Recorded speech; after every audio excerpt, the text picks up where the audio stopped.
La joven ladrona que se convirtió en traficante. Blanco, nacida en Santa Marta, una hermosa ciudad ubicada frente al mar en la costa norte de Colombia, llegó a Medellín con su madre, Ana Lucía Restrepo, a mediados de los años 50 huyendo de la pobreza y de los abusos del padre de Griselda.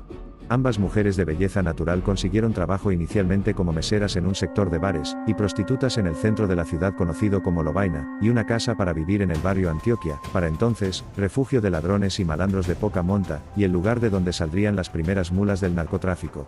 Allí conoció a su primer marido, de quien conservó su apellido hasta su último día, Carlos Trujillo, un falsificador de documentos que se convirtió en el padre de sus hijos mayores, Dixon, Uber y Osvaldo, y el cual moriría a comienzos de los años 70, algunos dicen que de cirrosis, mientras que otros afirman que asesinado por orden de la madre de sus hijos. Entre un lugar y el otro Griselda, que era apenas una adolescente, comenzó a desarrollar actividades poco legales para complementar las propinas que se ganaba como mesera. Junto a sus amigos del barrio aprendió el arte del carterismo, y demostraba sus habilidades vaciando con éxito los bolsillos de los borrachos que visitaban los bares de Lovaina, el mismo lugar donde conoció a quien se convertiría en su nuevo esposo, y quien le abriría la puerta para ingresar al mundo del tráfico de drogas. Alberto Bravo era un joven miembro de una familia prestante de la ciudad que recorría las céntricas calles llenas de prostíbulos en un lujoso automóvil.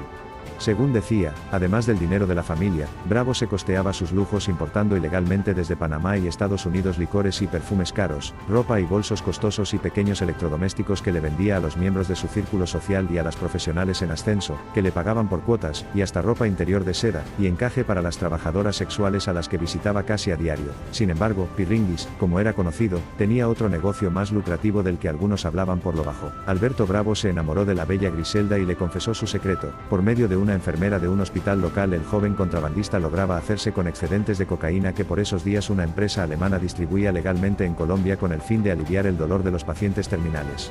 Así las cosas, Bravo llegaba a Medellín con mercancía y regalos caros y de regreso aprovechaba para llevar en pequeños tubos cocaína a Estados Unidos, donde ya empezaban a consumir y a pagar precios exorbitantes por ella. Griselda mulas y cocas. Griselda convirtió lo que era una operación menor en una verdadera industria. Comenzó a enviar cada vez más cantidad de droga utilizando correos humanos, lo que se conocerían como las mulas de la cocaína.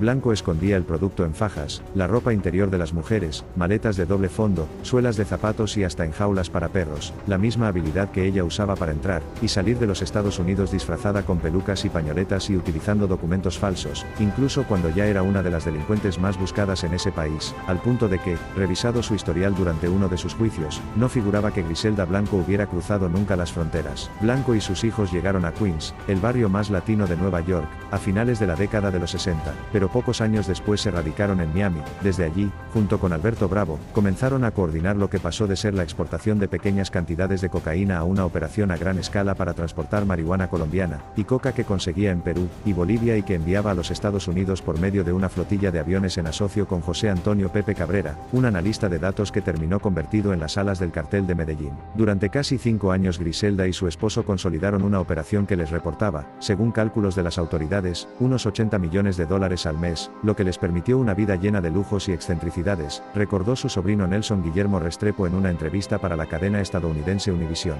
Había demasiada plata, muchas casas, muchos carros, todo de último modelo.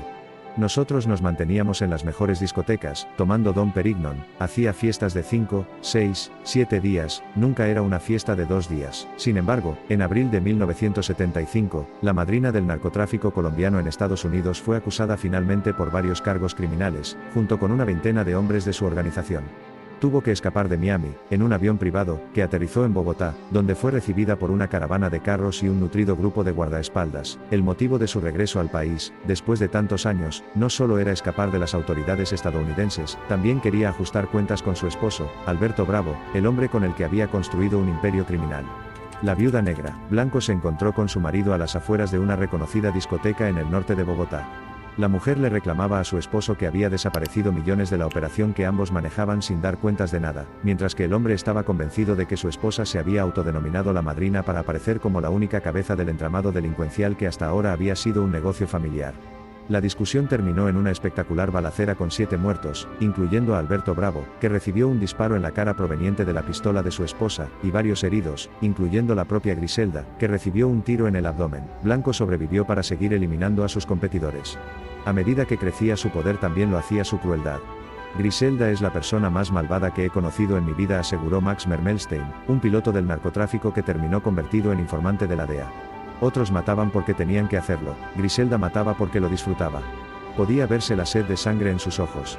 Eran ojos de muerte. Lo cierto es que Blanco asumió que tenía que ser el doble de inteligente y el doble de astuta, pero también el doble de violenta para consolidar su posición en un mundo dominado por hombres. Ella tenía que sobrepasar, demostrar que no perdonaba a nadie, si no, la pisotean.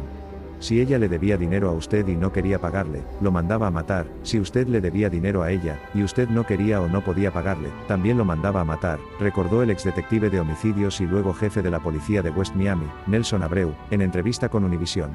La guerra de los cowboys de la droga. En 1980 la ciudad de Miami tuvo que pedirle a la cadena de hamburguesas Burger King que le alquilara un camión para congelar carne, con el fin de albergar parte de los 573 cadáveres que dejó ese año la racha de homicidios en la ciudad, y ese sería solo el principio. Un año después, 1981 se convirtió en el más violento en la historia de la llamada Capital del Sol. 621 personas murieron asesinadas.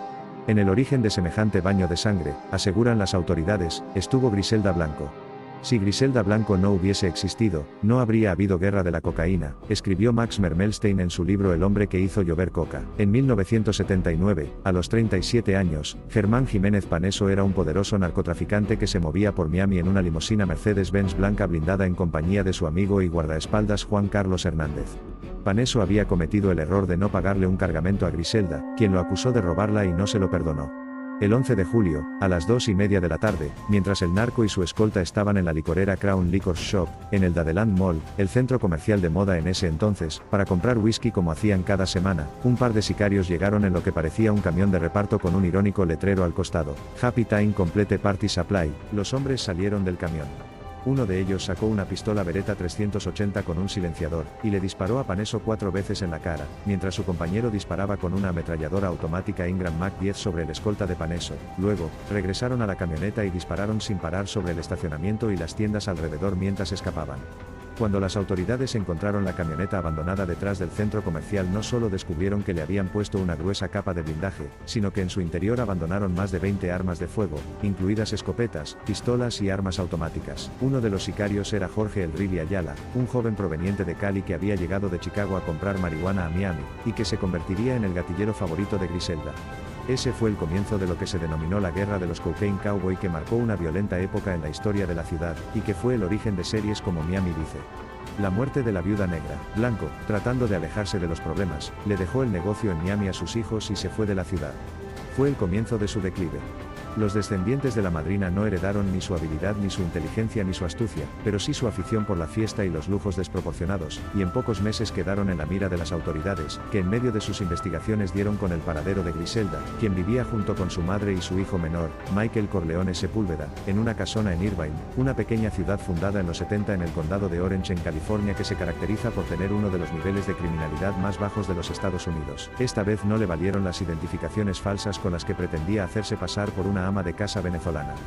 Fue detenida el 17 de febrero de 1985, y condenada unos meses después a 15 años de prisión por múltiples cargos de conspiración para ingresar drogas a los Estados Unidos. En 1993 fue acusada nuevamente, esta vez de al menos 10 homicidios, incluyendo el de un niño de 3 años que murió en medio de un enfrentamiento por drogas. Blanco se declaró culpable solo de 3 asesinatos y recibió 20 años más de condena. Todo indicaba que moriría en una cárcel federal en Tallahassee, Florida, pero en junio de 2004 fue liberada y regresó a Medellín.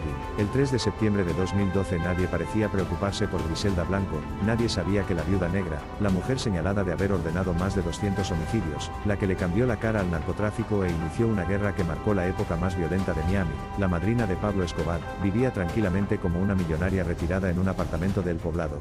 Un sicario bajó de una moto mientras Griselda esperaba que le entregaran su orden en una carnicería y le pegó 2 tiros, uno le entró por un hombro y le atravesó la clavícula izquierda, el otro, el que la mató, entró cerca a su ojo derecho, le destruyó el cerebro y salió por el cuello.